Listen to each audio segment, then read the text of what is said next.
and welcome to Close Up with the Hollywood Reporter, comedy actors. I'm your host, Lacey Rose, and I'm here with Timothy Simons, Sacha Baron Cohen, Henry Winkler, Don Cheadle, Jim Carrey, and Ted Danson. We can dive right into this. Okay, we're gonna start with... Hi, Lacey. Hi, Jim. Hey, thank you for having us. How are you? See, I'm he already good. got points. No, really. How are You have a beautiful home. Thank you, creep. All right, complete this sentence. I act because... I love it so much, I don't know what else to do. Starting with Timothy. Because there is no ceiling to the amount of attention I need, positive or negative, and this is a business that provides that. Pretty good. Yeah. Because I can do nothing else? Really? Nothing else? Not really. You write. Oh, yeah. Apart from writing. And direct, you direct. Occasionally, very rarely. Yeah. Apart from writing and directing. You guys? I act because if you did what we do anywhere other than a place where they pay you to do it, they would arrest you. Fair. I act because I'm broken in a lot of pieces. And acting gives me a chance to reconfigure those pieces into 1,000 different things that are positive for people to watch. And eventually I will be ground down into a fine powder. And snorted? Is that how you want to go out? Snorted. For those of you who are watching, there is a guide that you will get in the mail for Jim's answers. No, that was clear. This is actors Yeah. and not Yeah. Remarkably truthful. Yes. Yeah. Wow. We're all broken, let's face it. Yeah. That's why we're Why are you here. looking at me? I don't know. The most. I was looking through you, actually. What about you, Tim? I'm with everyone else. A little bit broken and wouldn't know what else to do, literally. I'd be a butler, maybe. But other than that, I have no other real talent. I would be a child psychologist. I'd be a child. And you two would have... That's right. I think it's begun already. I have a car. I have a car. Beforehand, everybody's going, oh, what should we talk about? What should we talk about? Henry's sitting there going like... noble fucking profession. I love actors. I love writers, directors. I love going to work through a studio. I do think we're curing cancer. And it's an amazing thing to make people laugh. So Well, it's a for sure, great we profession. illuminate life. I mean, that's the reason that we do what we do, is that we hold a mirror up to the rest of society. So I want to talk a little bit about, you guys have had tremendous success in this industry and the fame that comes with that. What do you guys wish you knew about navigating fame and success when you were first starting out? I wish that someone had told us about how much of it has to do with that, navigating the business of it, and how much you have to do to get to the point where you get to do the thing that you love to do. How to manage your time, how to manage your relationships and your family, and how to do all the things that you need to do to stay a whole person while you're trying to continue to give all of that out when you're on a set. You know, it's a lot to do, and I think we just take it for granted. You know, we look at it and go, wow, that's so exciting. I want to play these different people and these different characters. And you're like, what's all this other stuff? And it's a lot of other stuff. I'm sorry, man. I went blank halfway through that. Can you? Yeah, I'll go. Which part? When did it start at I? As soon as I said I, you were like, yeah, I, me. What about for the rest of you guys? I wish I knew how to not worry as much, to navigate to where I wanted to go, where I dreamt of going, without eating myself alive What from were the you worried inside. about? I was worried about everything, about losing it, about not getting it, about not being good enough. What about you guys? Sam Malone, Cheers, it's so big, it's... Whatever the comfort level I've gotten, either because I'm 71 or some degree of success or whatever it is, I like that I'm actually having fun at a table like this, whereas years ago I wouldn't have. I would have been too full of ego, full of embarrassment, or full of... I'm now Timothy, finally enough to be able to sit at a table like this and enjoy people. When did that happen? A couple years ago, almost literally, when people started calling me Mr. Danson, it was like, oh, all right. So what you wish somebody had told you earlier Relax and enjoy it. This is an amazing ride. He said that he was afraid before we went on the air that people will be watching reruns of Cheers, and then they will tune into this and be frightened. What the happened to your face? This man has been scared. Someone scared him. Shock white. Bam! What about you, Jim? What Yeah. Ted Oh, said sorry. is exactly correct. That about last Tuesday, you find out that just relax and enjoy, and you actually fit at the table.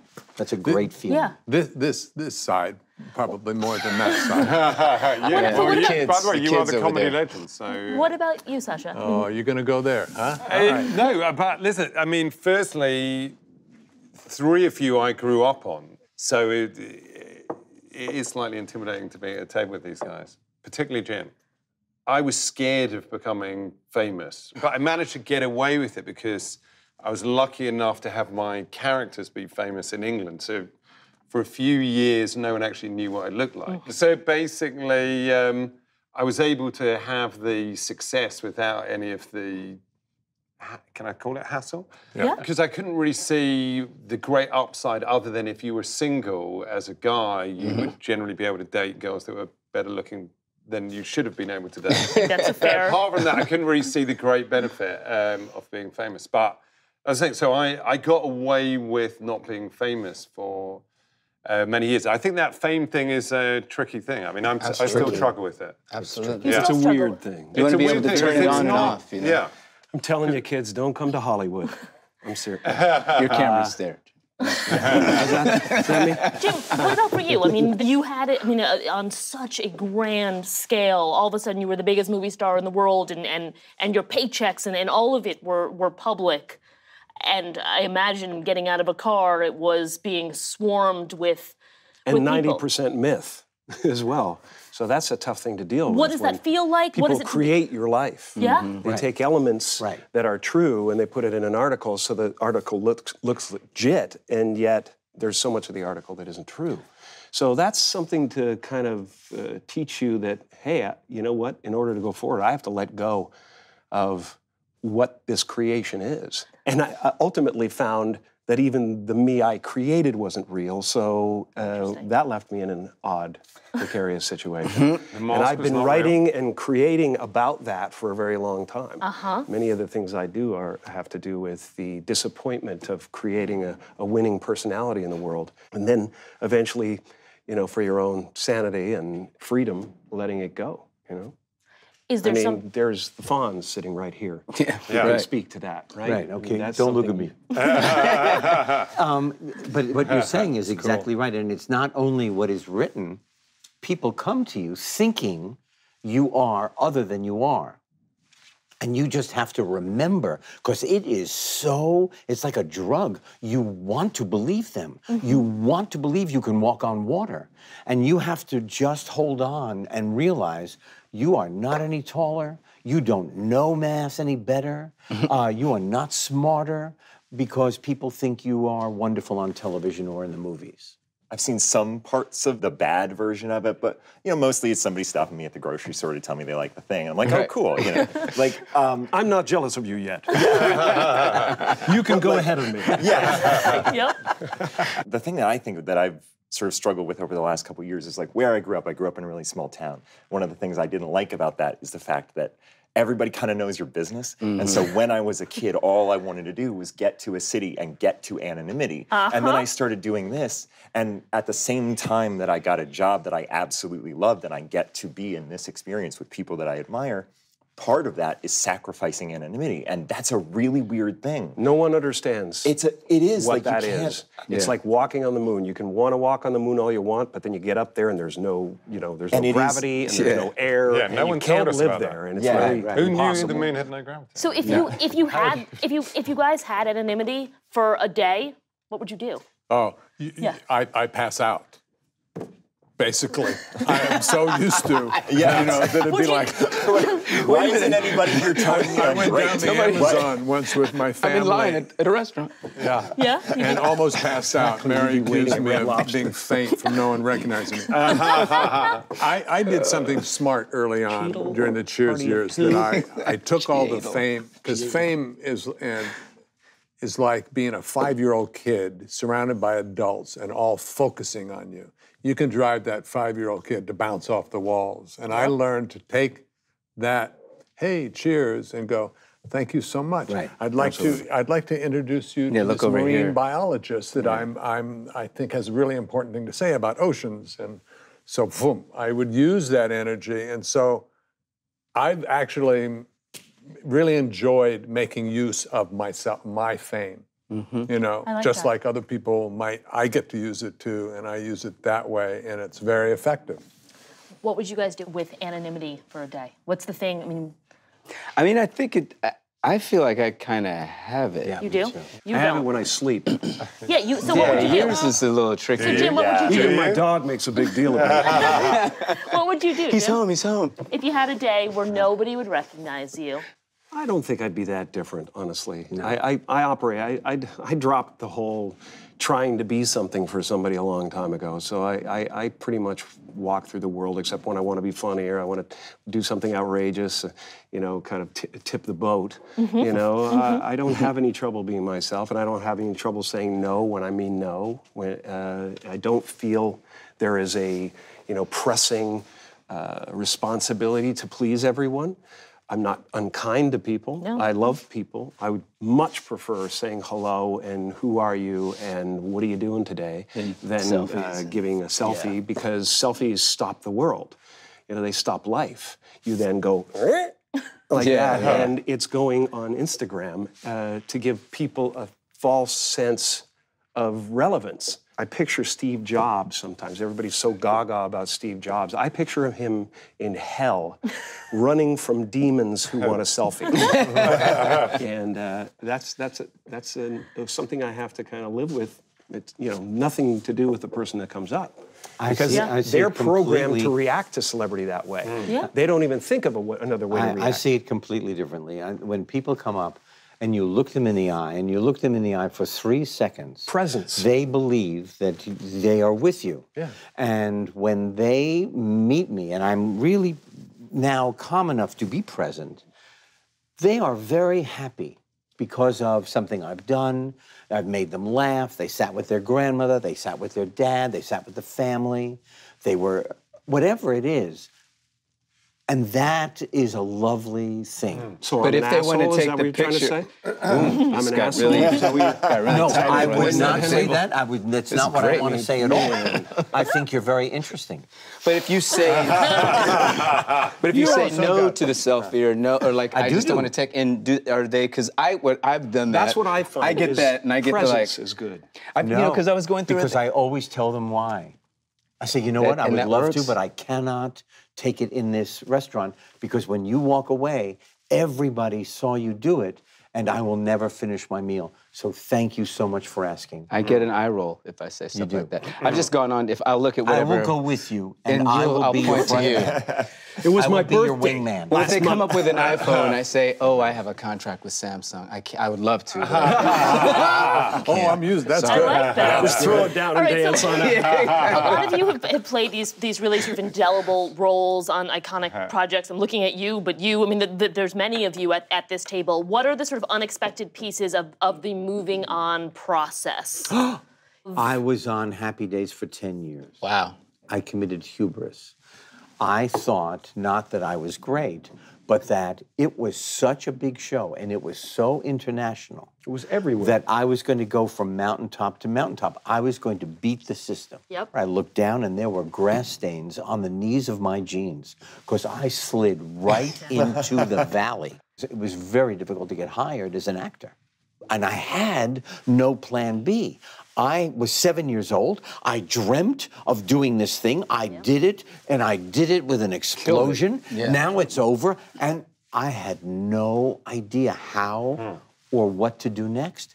Was the show being so syndicated everywhere on all the time, was that a reminder for you? No. Was that a feeling of like, I mean, I'm sure you felt blessed by it. I was blessed by it. But at the same time, it's reminding you, this No, may not, they did a I may good not be able job to of move on. reminding me all on their own. Didn't need it? No, thank you so much. It was a big reminder. Because it was I didn't need a everywhere. rerun. It was Everywhere. ubiquitous. Yeah. Sunday, Monday, happy days. Tuesday, Wednesday, happy days. Thursday, Friday, happy days. Okay. What about for you? I was lucky because my character's job was to look at the crazy, wonderful, extreme characters around me. I was the audience's way into the show, Sam was. So I wasn't playing such an iconic character. That allowed me to move on. I wasn't wacky Sam. Not that you were wacky, but you were I totally get what you're saying. iconic, and I was the totally eyes get what you're in. saying. So it was easier, I think, for me. Hollywood likes to sort of lock people in lanes. They want something, a specific thing from you. Most often it's because you've given it to them before. What are the things that you get approached for that you just say, oh, not this again? I'm grateful for every opportunity, but I will tell you I have turned down a bunch of offers or auditions for things that are just bad versions of the thing that I'm doing already. Like, like if there's just too much of a Venn diagram overlap, I do somewhat reject it out of hand. Oh, here's like a sort of gangly guy who's going to say sexually inappropriate stuff in an office, and he's going to wear so like, okay, well I'm doing that already, and also this version of it is not as funny. So like I do like I mean like I'm sure we all try. I've done several of the parts you turned down. Well, you know, I mean, there is that thing of like I do, although it does involve like saying no to work, which I never ever thought I would be in a position to do. I have tried to be cognizant of it since the beginning of the show. Do you know what I mean? Absolutely. Yeah. I think I went through a period of getting multi-character ideas. So there'd be films where, hey, Sacha, here's your idea, which you're going to play 10 characters. And I go, 10 characters? One of them is Eddie Murphy. Yeah, exactly. Okay, this takes a long time. You know, so there was a period where, you know, multiple character movies, and I think there was no understanding that it takes time, and obviously some of them are going to work and some aren't. And then, weirdly enough, at one point, I think after Borat, because Borat was the first openly anti-Semitic character, that I suddenly started getting Jewish characters, as if suddenly I was the only Jew in Hollywood. So there was a lot of, you know, will you play this Jewish character or this Jewish character? I think somehow Borat being anti-Semitic made me appear that I'd be very good at all of a sudden Jewish you were character. really, I was really Mr. Jew, yeah. You killed it, man. Can I ask you Amazing. a question? I love that movie so much, thank and you I very love much. you. I love Thank you. your Likewise. approach to uncomfortable people and subjects, and the way you scaring the crap out of us. You just lay bare the people who are supposed to be in control and aren't, and I love it. I'm very. Thank you very much. Well, that's a Inspired by huge, What would you like to play? I mean, if you're in your fantasy, what would you like to play? Probably the things I'd like to play, I probably wouldn't be very good at playing. But I don't know. I think something that is, when I was at university, because obviously you're not in a box there, I would play, in the amateur dramatic stuff, I would play this genre that was called tragedy comedy, which is something like Cyrano de Bergerac or even like Fiddler on the Roof. You have the character starts off as really funny, the audience love them. And then the second half, tragedy happens. Right. And then, because the audience love you and are engaged with you more because you've made them laugh, they transition really quickly into getting sad and crying. So my eyesight's not very good, and I remember playing Cyrano de Bergerac, and I didn't know what these I'd see bits of white coming up, and I go, what are they? They were tissues. People were starting to cry.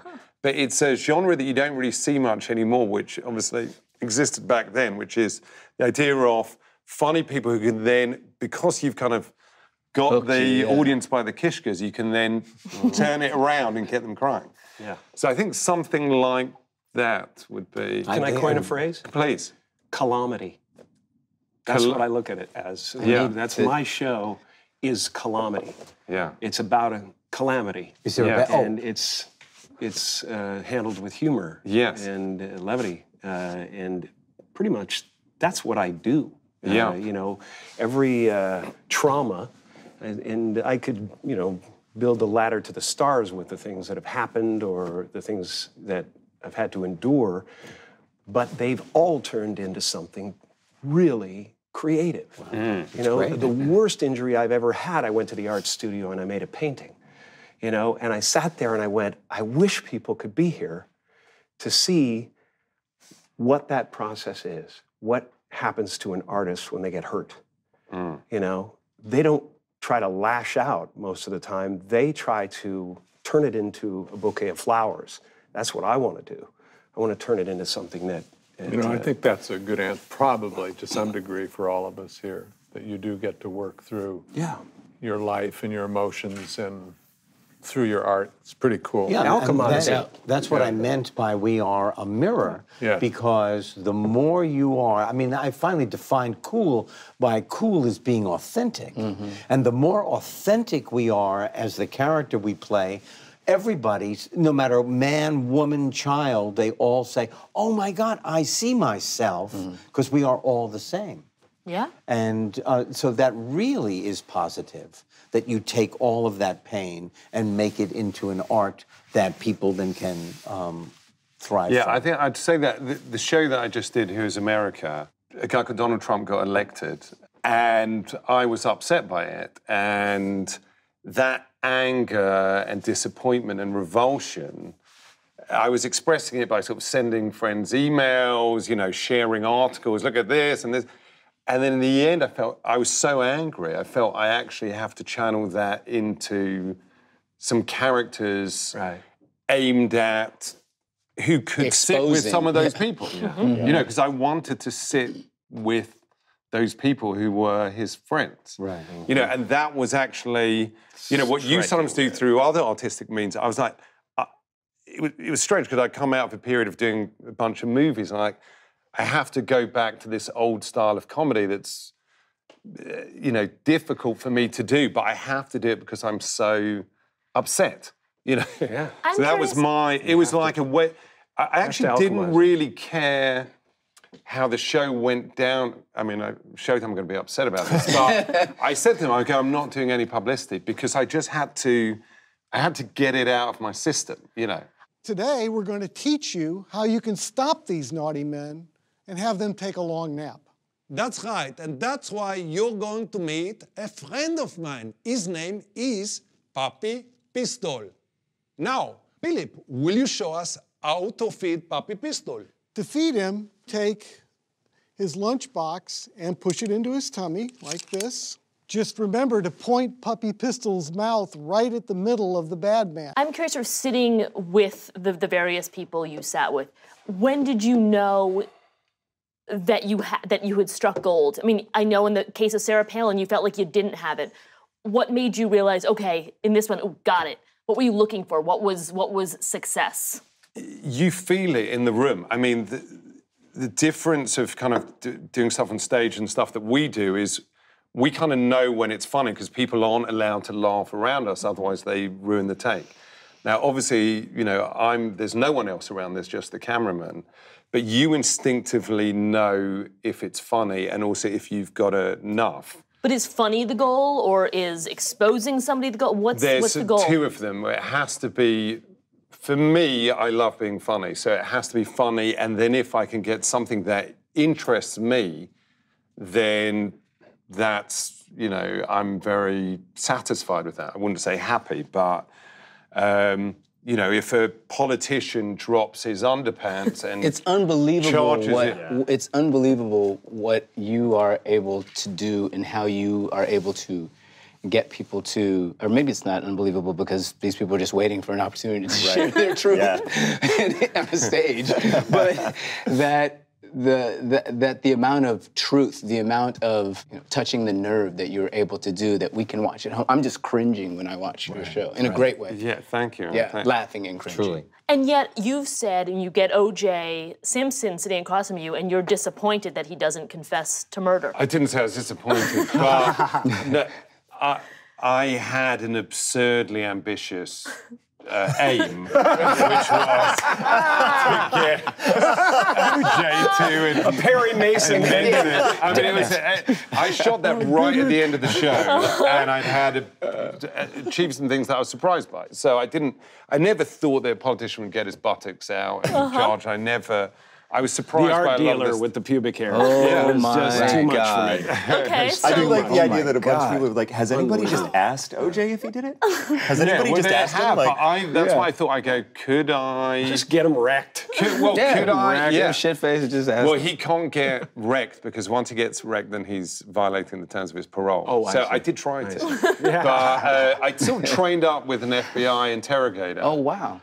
Because I thought, and again, this is, reaching too high, but I thought, let me try it. Yeah. Because it was hidden camera.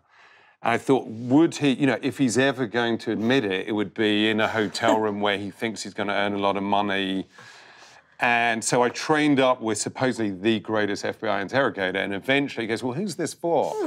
And I go, it's for OJ. He goes, that's going to be tough, but okay. And then he sort of trained me up, but I didn't manage to get him to confess to the He's not in your ear. He's no earwig. You went in and just did it. Well, the FBI have a way with people who are finding it hard to confess to actually get them to to give it admit up to stuff. So there is a sequence that I'd memorized to try and get OJ to confess, but it failed.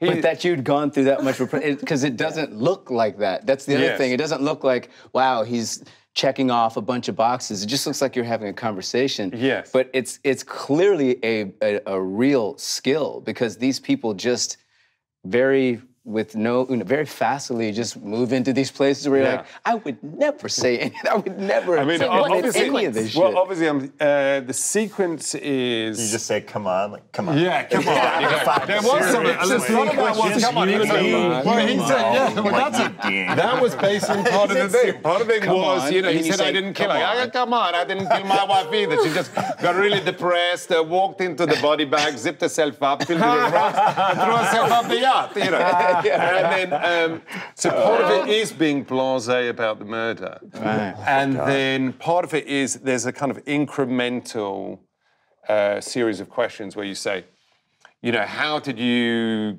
get away with what you did that night? And then you go, how did you get away with what you did to them that night? And then it's sort of an incremental ask, but you never admit it. I'm really sort of nervous now to be sitting around the table. I know. We're going to start getting these questions. Sacha. I'm hoping you'll tear me open. I can't live with this anymore.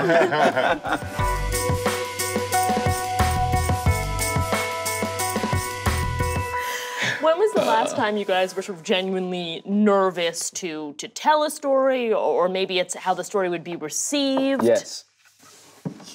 Yes, and? Yes, I mean, if you're really going to be honest and truthful, I think you're putting yourself out there. Give me an example of when that was. Do you mean like real life or work-wise? Work-wise. Work-wise, okay. I've only ever been disappointed when I wasn't authentic.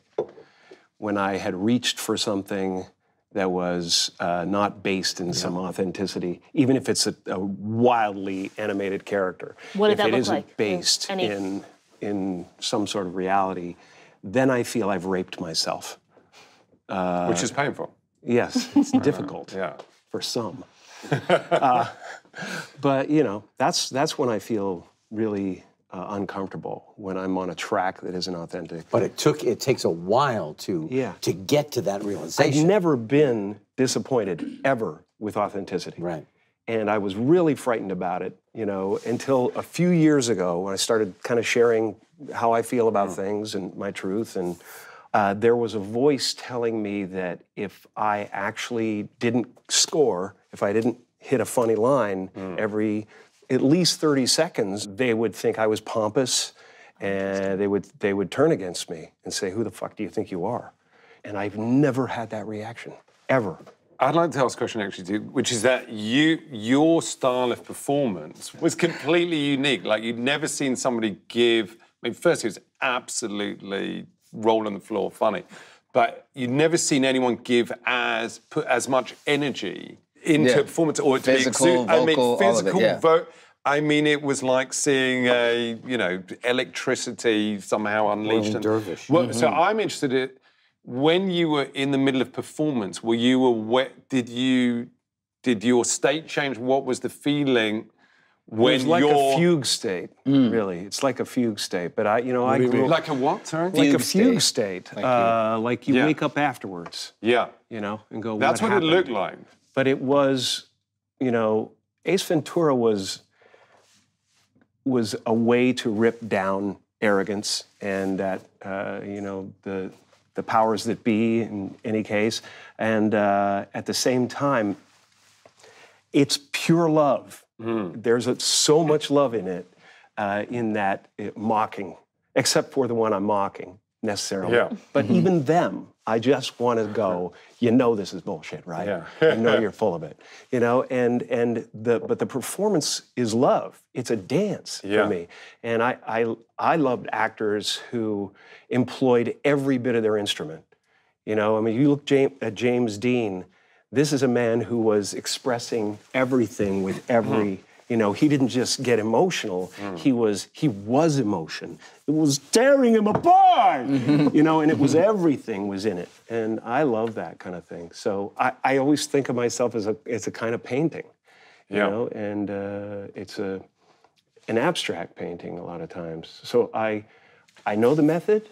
I know Stanislavski, and I know Meisner, and I know what's good from them for me is I use it, and at the same time, I'm painting. So don't tell me the eyes can't both be on this side of the head. I think They sort of can. unlike any other comic performance, I think in television and film history, I've never really seen that kind of energy exuded, and I mean it's hilarious, but I think it's completely unique. It was so for me. It was so unique that when I first saw it, I went, "Oh no, turn it off." And then I came back and went, "Turn it on." I go, "Oh, I mean, it literally took me a while to go, oh fuck, This can't happen. I was told this is wrong. So new in my eyes. It was like it took me. Well, I had the most wonderful experience before Ace came out. I was in Chicago doing a live gig. My manager sat me down at a restaurant in Chicago, and they said, "We got kind of bad news. Siskel and Ebert killed you, and don't know what's next from here." This was before Ace Ventura. 3 days before it came out, they had the words on a page, and I just looked, and it said, "The worst movie ever made, the worst actor ever made. This is the end. This is whatever." Because it was completely original. No one had seen it. It was so scathing. I mean, I've been disappointed so many times in my career. I have an automatic downshift. I go, well, okay, don't know how it's going to happen, but I'm gonna have to break a basement window or something. And what happened, to my just absolute delight, was that by the time I had done Truman Show, Siskel and Ebert did an entire episode just about me and called it Jim Carrey Clown with Class.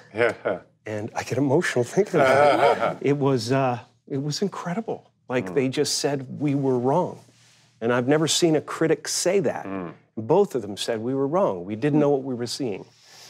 And that's just a wonderful thing. So I had asked about what makes you nervous. I'm curious, sort of in your case. I mean, you took on, I guess it's the antidote to the Me Too movement with the not me movement. But I am curious, sort of in that, and I believe that started on some level as your idea. Do you get nervous? Do you think about sort of where that line is? What is that navigation? Well, I mean, I think like sort of specifically to the show, I've never worried only because the writers involved are so good at handling those kinds of things and always making sure that the joke is on the right person. So I think having a backstop of talent like is in our writers' room is incredible. But as a performer, I never really have gotten nervous about it. Just because ultimately, the joke is never on any of the people that he is saying terrible things about. It's always on how terrible of a person he is. Go ahead, Sissy. Oh, no, thank you. Yeah, no, you have to. They love it. Yeah. Look at how hot she is. Yeah, I get sprung. Oh, gosh. Thank you all so much. My Joni, he just swept me off my feet. And I know that when he's elected president, he's going to sweep all of the dirt out of Washington. So we're just going to need to find a broom that's tall enough for him. I just want to make it clear that she does do all the housework. I do. Because it's politics, and not only U.S. politics, but then world politics, there is not a single thing under the sun that we can't be cynical about. And moving forward, I think I will miss that a little bit. There's no side to it either. Yeah. Everybody's in the frying pan.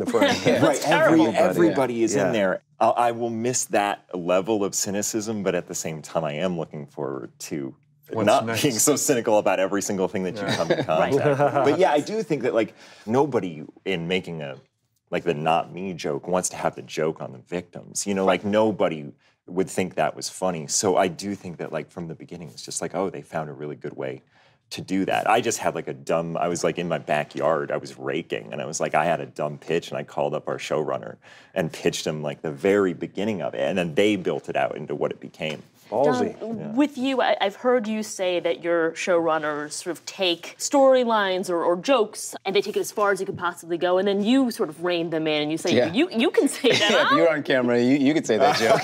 You want to come in and do that one? I got to walk around in the face of that. No, I'm not doing that. Can you give us some examples of that and where your line is? And ruin it right now? Yeah, let's go with Seth and Evan. Yeah, set your career on fire. No, they just push hard, and I think they do it because you don't really know where the line is sometimes until you've stepped over it, and then you go, oh, that was the line. I guess we're over here now. But I think that the protection is always that the joke is always on the people that are saying the line. It's not, we're not making fun of the people that are the subject of it. It's that these people are so blind they have no self-awareness that they are hilarious because they're trying to process this through their prism of blindness. And that's why they are hilarious, you know? They're the people who are the joke. Both of the writers are Jewish, and they like to throw in some anti-Semitic jokes, and I'm like, I'm not doing that. You can say that one. I'll make up the black joke that we're playing with. Another thing that happens in your show is a tremendous amount of drugs, of cocaine, and I remember hearing Seth Rogen, one of your producers, say that cocaine in the 80s is much funnier than cocaine today. Correct. A, why? And B, what are the sort of unexpected challenges of playing high? And I'm guessing there's other people at this table who have... Oh, yeah. I'm so blasted right now. I didn't mean now, I meant... You're freaking me the fuck out. Can we move on? You look like a talking sponge. That's why this came up. Yeah, Yeah. sure. Sorry. No, it's Sequencing. yeah. I think it's funny then because we're here and we can see where it's headed and going. That's not going to work out well for you. I know you think now that this is brilliant juice, but it's not going to work out. It drove the industry. Exactly. Man, it was I know people that were when I started. I'm not going to say who in the show, but they were getting their per diem in coke. Yeah. The prop truck was where you got Go? cocaine. Yeah, of course. Yeah. What? Absolutely. I'm not trying And now to be a it's craft square, services, but my God, I feel like I have a half a glass of wine and I worry about call the next morning. Like I'm such a loser. It And was I just the culture of it. You got to It be was just deep like, into do the it. addiction to actually be able to handle it. Yeah, that's true. You'll get there, kids. But what about playing it on screen? There's hope for you. Is that So, you'll get there. fun, easy, or is that harder than... It's you're kind of wired already, and the B12 doing it over and over again, it can kind of get you on That's what you take? approximating what it the is? high. Yeah, it's or coke. Or actual coke, one of the Like two. Jim said, if you're already there and your tolerance is so high that you need a little help, then you're gonna Powdered help. elephant tusk. Exactly. That line you were talking about. That's the line. Yeah, oh, right. I just stepped It's over back it, there. and it's about that thick, and it's a rail. It's not actually a rail. Yeah. Jim was talking a bit about the sort of validation of hearing from the people who perhaps earlier in your career didn't have the same things to say about you. I'm curious, you got on stage having won the Emmy. You pulled out of your pocket a speech that was one that you had written sort of decades ago. How much of that was career validation for you? I loved winning it. It sits on my dining room table, which is directly opposite the front door. So when the man delivers my lipitor, he gets to see it. But that's it. I never thought, oh, I deserve it. I never thought, oh, it took so long. I thought, okay, in this moment, I've won it. I'll tell you what I was not prepared for. When you're nominated, you think that is great. Everybody says, oh my gosh, just to be nominated. It's an honor. Which only lasts until your tush hits the seat. And and then you want it. But people treat you differently when you have won it. I don't know. They literally treat you different. Oh my God. And I'm talking about on the street, in the industry, when you are an Emmy winner, there is something, a patina they put on you that I thought this is strange. You get a car? Huh? You get a car? I didn't get a car.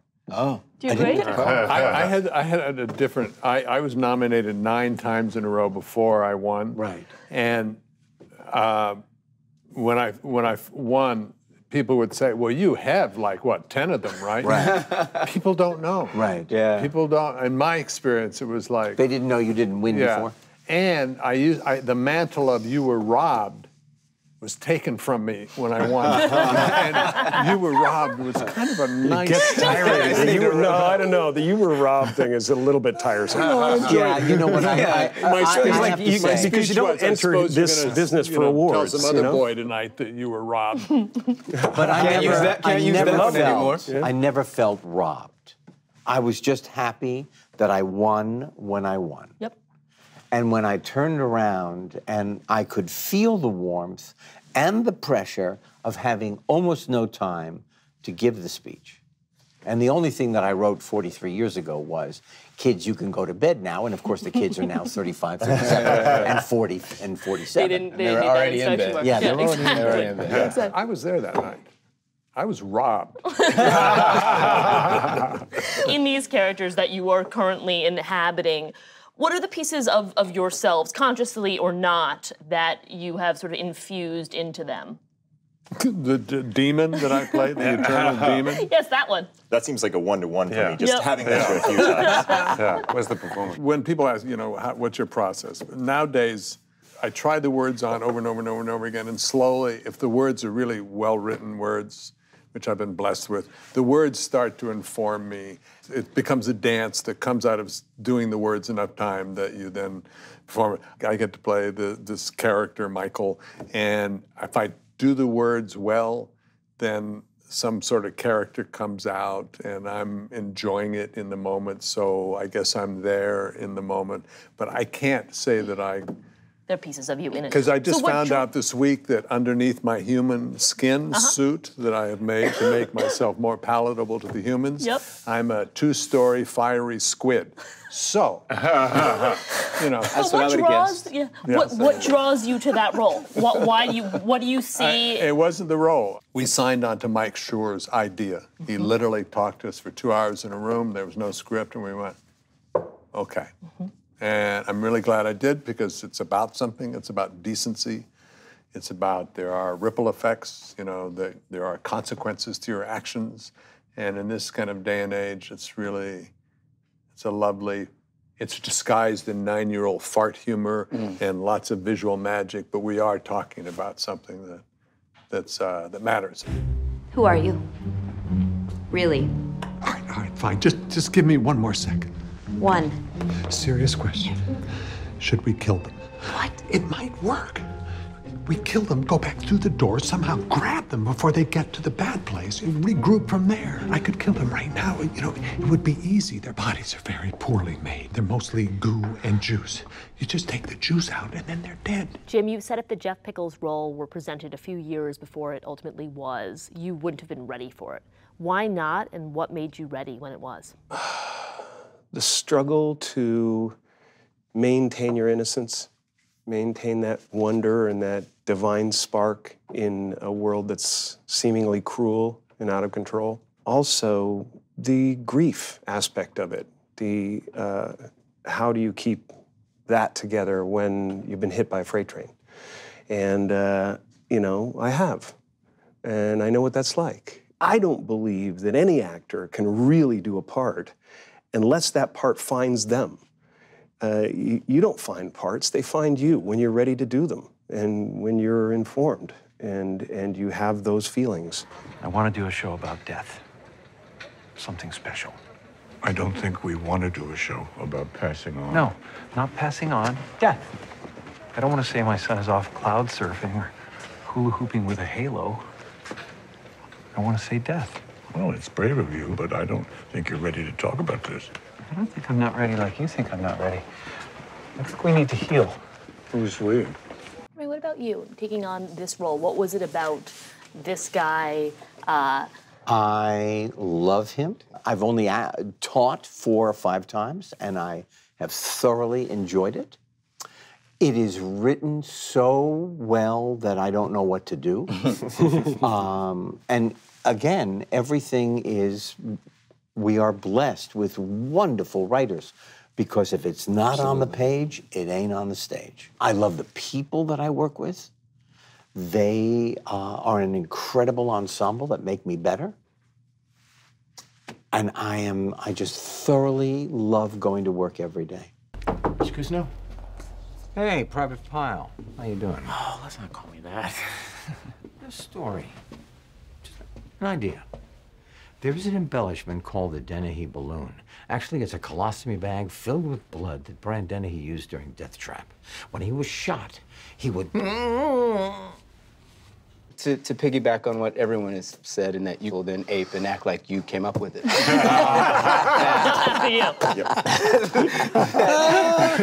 You know, it's true. You cannot. You are bringing yourself to these roles. We don't completely shut off, and then we're not there. We're there, and you're exercising and you're accessing different parts of your personality, different parts of your pain, different parts of your joy. And trying to find where you and this character meet. And sometimes you're reaching for things that are out there beyond you that you're trying to scaffold to, and other times you're like, that's a little too close. Can we not do that beat right now? But if you're really honest, and I think all of us probably have a good relationship with the writers that we're working with, that you're in a conversation. It's not just like they stick it all on the page and go say all of that. You're always in a conversation, and when you're in that conversation, you're trying to get to the best iteration of what that thing is, so you are bringing yourself to these moments, and that's when it sings. I mean, my writers are perfectly happy for me to improv a scene, and they go, that's good, that was better, move on. Best answer wins. I'm gonna call an ambulance. What kind of car you drive, kid? Oh, because I drive a Honda and you drive a Porsche? I don't drive shit. I get driven in a Lamborghini limousine, AKA a Lambo limo, AKA a limbo. So you get none of the speed of a Lamborghini and none of the comfort of a limousine? Yeah, but it costs twice as much as both. This guy's not a car guy. You're not a car guy. I don't like your fucking You don't know shit about cracks. Who are you, Faf? Who are you? What were the moments when it's too close and it's I don't know? Well, it's funny. I've done it, and it's in talking about the too closeness is not just. There's other people that it affects, so sometimes I don't talk about it because it's very personal. But I have had more than one instance in jobs that I'm working on where you're like, why is this storyline happening? That's also happening in my life that these people didn't know anything about. Oh, interesting. This is something that I'm getting to work through and getting to play with these other great collaborators around me. That's really something that I'm dealing with in my personal life. Yeah. And There's a synchronicity. It very, very often happens to me, I've found in my work. And you're going, what am I pulling toward me? It's not just that things are out there for you to go get. A lot of times these things are kind of coalescing around you and you're like, wow, did I pull that in so that I could work through this in some way? And it just feels like that a lot of times. So I always feel like there's a lot of me in whatever I'm doing.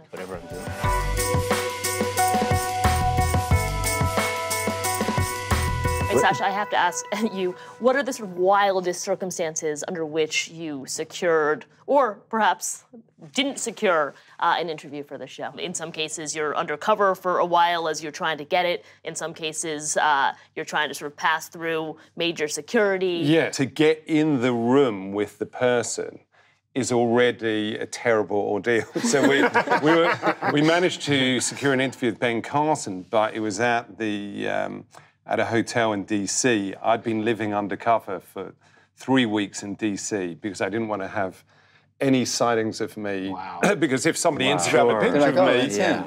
What does that look like then? What is living undercover? It means that no one can see your face Peeing in for 3 jars weeks. and stuff like that. Masks? Is that masks, great how wigs? we're using it. What? Is it masks, wigs, or is it just staying inside? I don't want to go into what I was wearing, but it's mainly staying inside and you're never going through... You're trying to avoid being seen. Okay.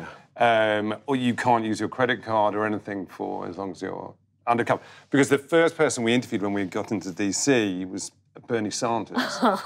They were concerned. His team actually are great. Are great because they immediately called up the channel and they said, what's going on? But the channel didn't know that we were making the show. So they actually honestly said, well, it's fine. They then said, well, how do we know this isn't a terrorist group that are trying to, attack politicians, and we might have a congressional hearing. So there was a game of cat and mouse, so I knew I had to kind of stay undercover. But then we were saying with Ben Carson, we managed to get an interview, and the hotel that we picked, there was a problem because there was a conference of other politicians, and there was Condoleezza Rice there and a bunch of other kind of high-end politicians, and the place was full of Secret Service. So me even getting to the room was a kind of huge problem because there's because you had to be Sacha with your ID. Yeah, well, no, you don't have to present your ID at a hotel, but yes, he came with his own Secret Service. I'm in the other room saying, you know, and there were probably about 50, 60 Secret Service there. He comes with 2 Secret Service, but you know, we'd made a mistake. We'd gone to the worst hotel ever to interview him, where all these other Secret Service are around to make sure nothing happens. And by the way, the Secret Service there, it sounds like complete paranoia, but some of them disguise themselves as staff. And I'm obviously disguised. Wow. Oh my God, balls. And so I'm in the other room, and I realize he's got his own Secret Service, and I get on the phone to my lawyer and I go, what happens if they ask to see ID? Yeah? Yeah. Like if they go and see my ID and they find out it's me, I'm blasted, you know. I said, listen, I've got fake ID. Can I present my fake ID? And they go, no, you get, and the phone goes, no, you're going to go to jail. Yeah, exactly. I go, what happens if the fake ID falls on the floor and their Secret Service pick it up? So you're not actually presenting it, okay. Yes, and he goes, all right, there may be a way out of it, but he goes, but you might get arrested. So you're going into a scene knowing that you're trying to work out the percentage of something bad happening. And then we booked another room, which was in case we got busted by the Secret Service, that I would go to.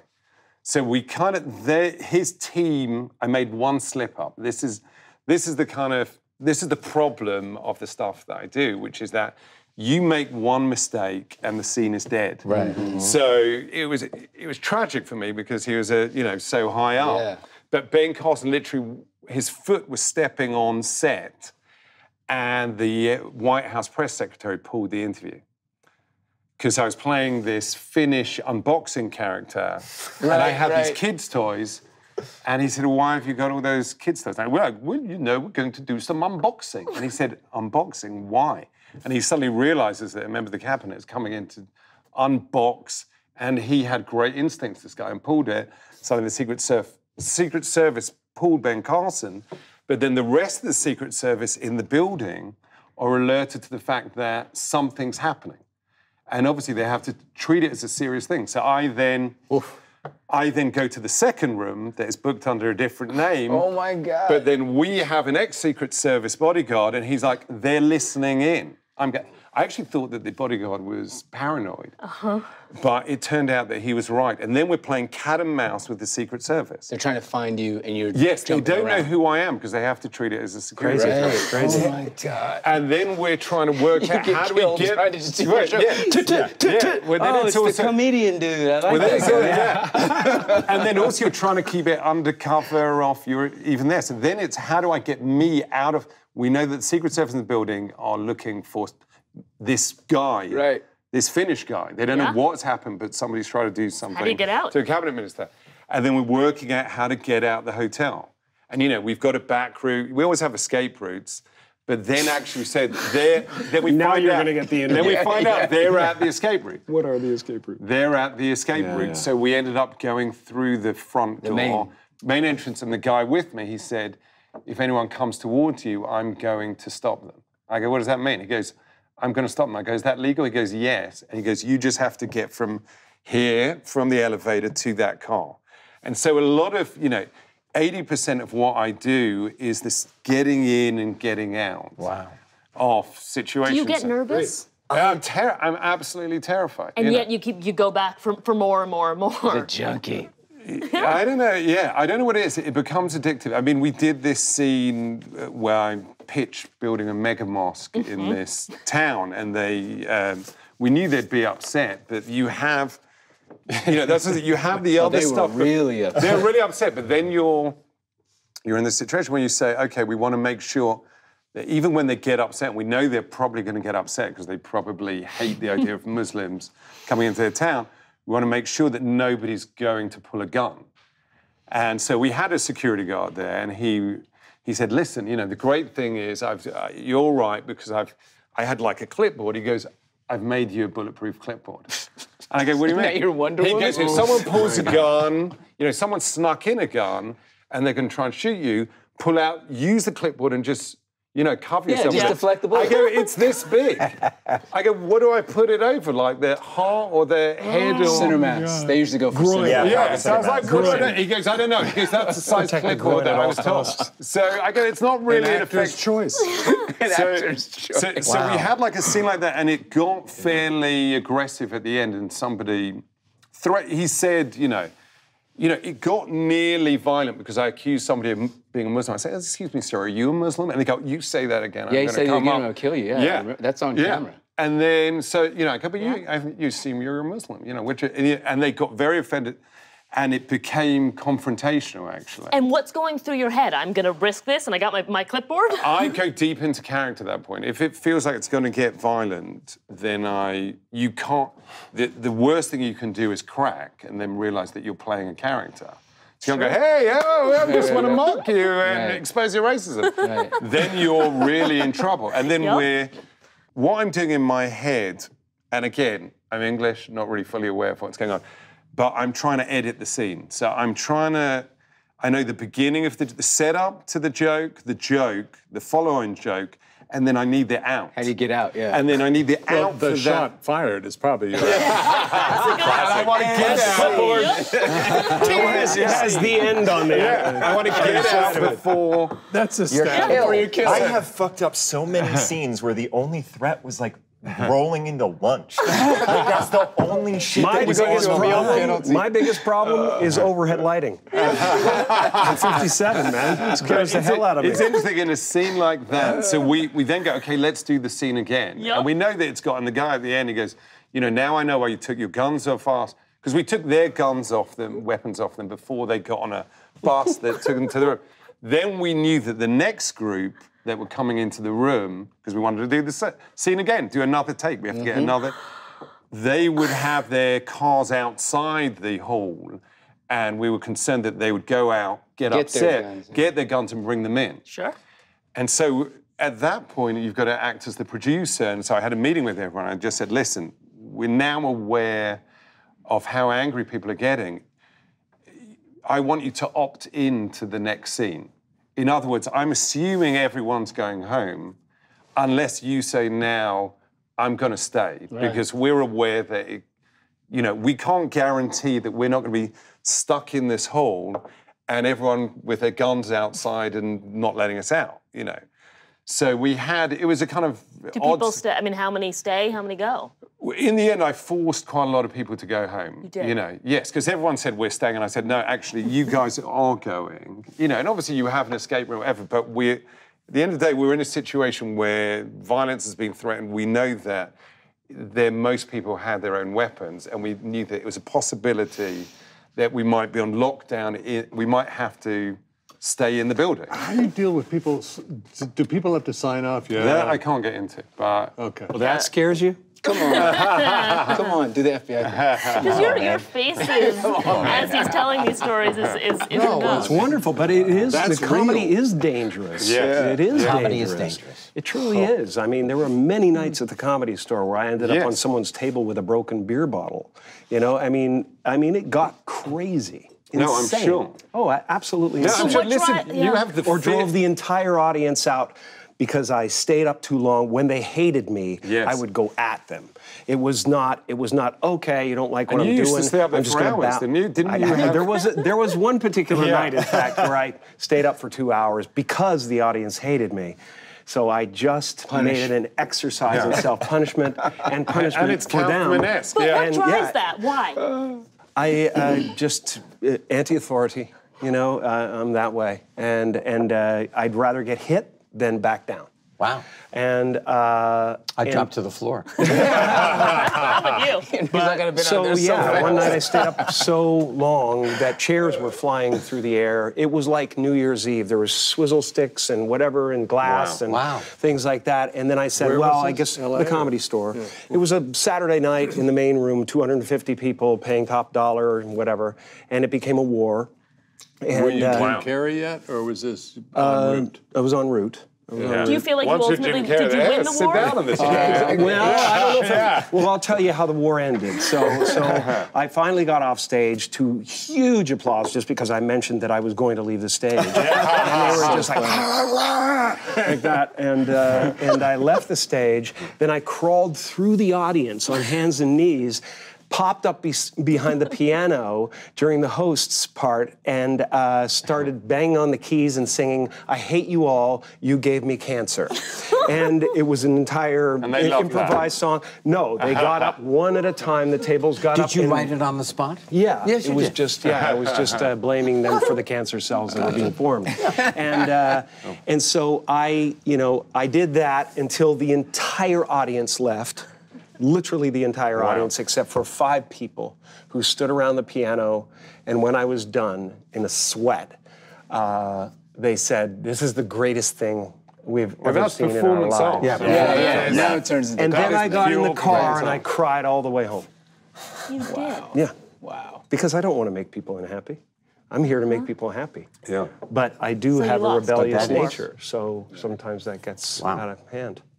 This is a bit of a left turn, but I want to ask, why do you guys do comedy? You have a thing in you where it literally pushes you to say the joke, either at a party or on the soundstage. You literally have timing. You cannot teach it. You can't read about it in a book. It is in you or it isn't. And that's just the truth. It is more difficult than, I think, than doing just straight drama. And we get less respect because it looks so easy. And much less respect after today. No, but it's like being a surfer. It's like being a surfer. You're in the water, and there's a wave that's coming, and it's an opportunity to be funny. And if you have that instinct, you're sitting there going, am I going to ride this wave? It's a bit dangerous, but am I going to ride it? I don't know that you make the decision. The image is exactly right. Here comes the wave. And I don't think, well, for me anyway, I don't think sometimes I have the choice. Yeah. I think that wave is coming, and I'm on that board. Well, maybe I'm kidding myself, water, but I no always pun feel intended. like, especially if you're saying something that's slightly dangerous, there's that Cliffs of Acapulco moment, Right. where the tide has come in. You either dive or you don't. Right. And if you don't dive, it's gone forever. Right.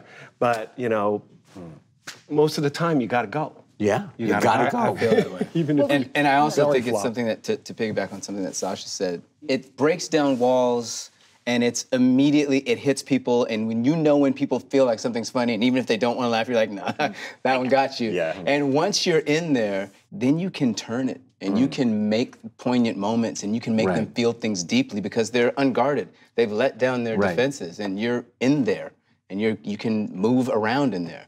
And it's easy to do. But you've excelled in both spheres. I mean, it's...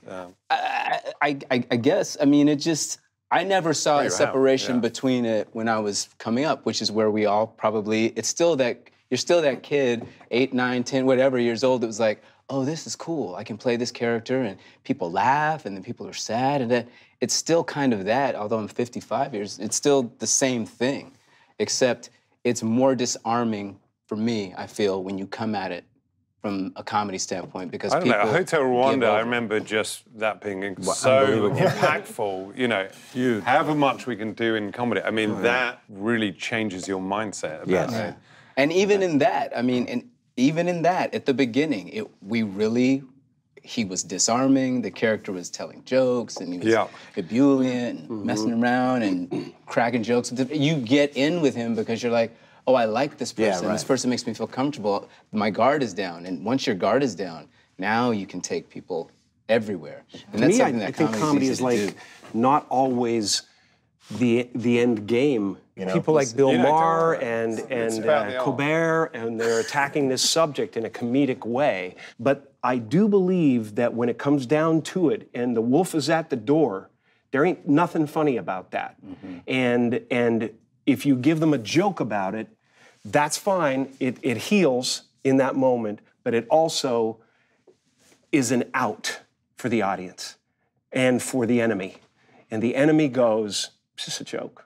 I want people to know how serious I am about the threat that faces us, you know? And if I make it a joke, I can, that's part of it, but if I make it a joke, it's not as serious. Okay, well, I watched Stephen Colbert at the and Seth at the end of the night because it is like an antidote for the day. And let me just say, underneath those jokes, they are serious. Well, there's no joke unless you're on the nerve of the thing anyway. Right. You know, if it's just frivolous, and that's something we talk about on the show, it has to really be about something that's grounded and that's impactful, or the joke has no power. So there you go. You are completely correct. When it is frivolous, you are so right. Then you're missing the whole opportunity.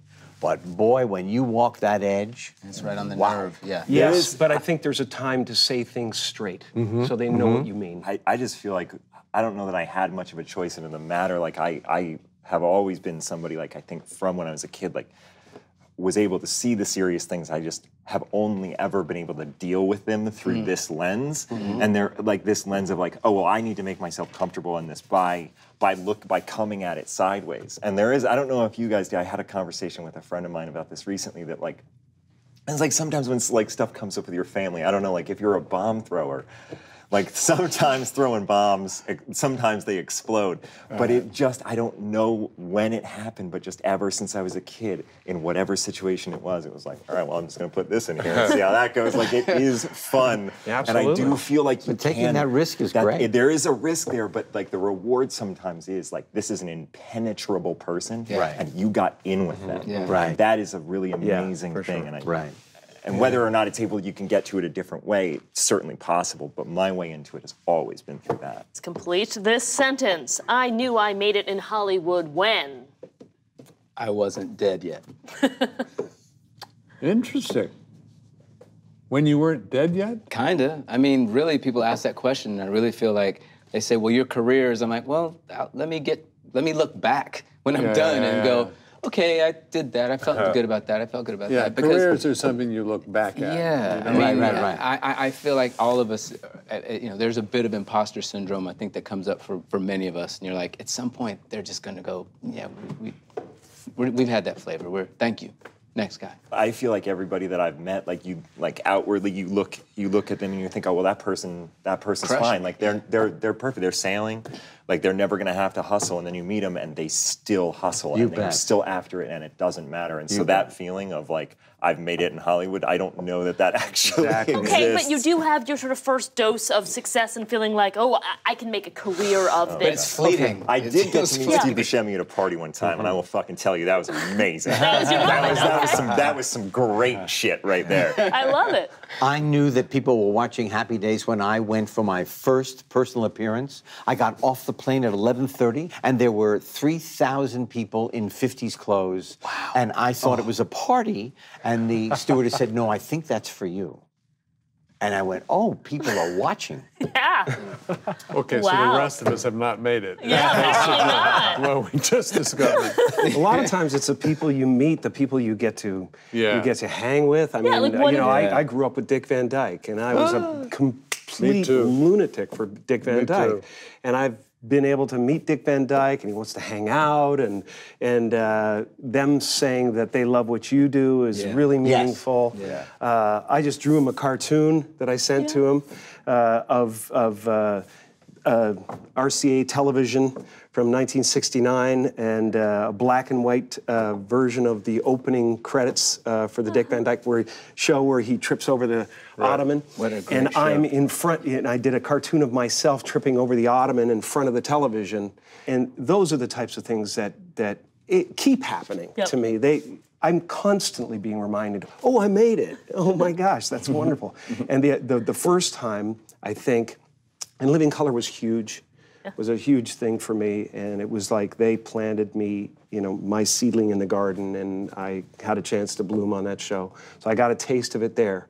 And that time in Chicago, when Siskel and Ebert hated my movie, and then Friday happened, and it was a giant hit, and the hotel staff where I was staying put a dog bowl in my room with candies in it. Oh. And I went, Did it. Never going to be the same. I love that. I think it's a balancing act for me because careers, if you celebrate your career in the moment, then it feels like you're slowing down. Mm-hmm. So you're always looking for what's next, or what can I do better, or one of these days, literally, I'm going to be good. You know, that kind of thinking, you know, as opposed to celebrating. But you also don't want to be a schmo and not go, thank you. Look at this, thank you. But it is a delicate balance. At a certain point, you have to pick up the crown and wear it well. Absolutely. You know, that whatever that crown is, that wherever your place of fame is, it's like there's two choices. You reject it, you push it away, you don't think you deserve it, or you go, you know what? I'm going to wear this as well as I can. Right. And it's usually in the eye of the beholder. Fame is not, you know, you don't sit around going fame. Right. Someone comes up and says you're famous, and you are gracious. Right. And you meet them at whatever level they're talking about. But was there a pinch me moment for you? No, but I'm going to have one, I swear, by the time I'm through acting. It's coming. It's coming for you. Can I go back and celebrate Dick Van Dyke for a second? Because I grew up with no television. In the country. I'm still doing his stuff. Oh. By the way, Sonic is coming out, and I've got moves in there that I can't wait for him to see. That's one. So the first thing, I got a black and white TV, Stanford University, freshman, and it was my first TV, literally, ever. I tapped into a teacher's cable, crawled out of the thing, and turned it on, and it was 11 o'clock in the morning, and it was a rerun of Dick Van Dyke, and that was my first. And I fell madly in love with Dick Van Dyke. And then years later on Becker, he played my father. And it was just this full circle thing of just, Yeah. He was my hero, my physical comedian. He was amazing. There was one time where Paul McCartney, in like a Twitter question and answer session, somebody asked him like what were his two favorite shows, and one I think was just like a UK reality show, and then he mentioned our show, and this like those are my two favorite shows.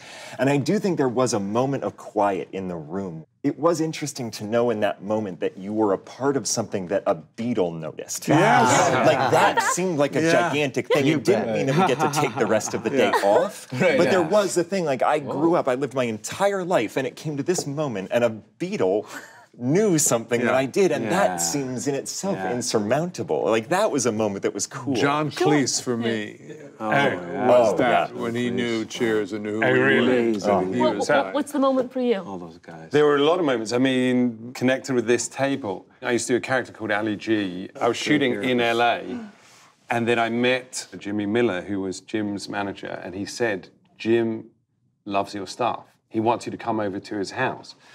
At that time in England, there was an assumption that no one would ever get to Hollywood. You know, it had been 30 years since Sellers or 25 years since Python. There was just an assumption that English comedy will never travel across the pond. And I remember the next night I turned up at Jim's house. I was invited. I wasn't just a stop. I broke in and I took some. I molested. No. And he opened the door.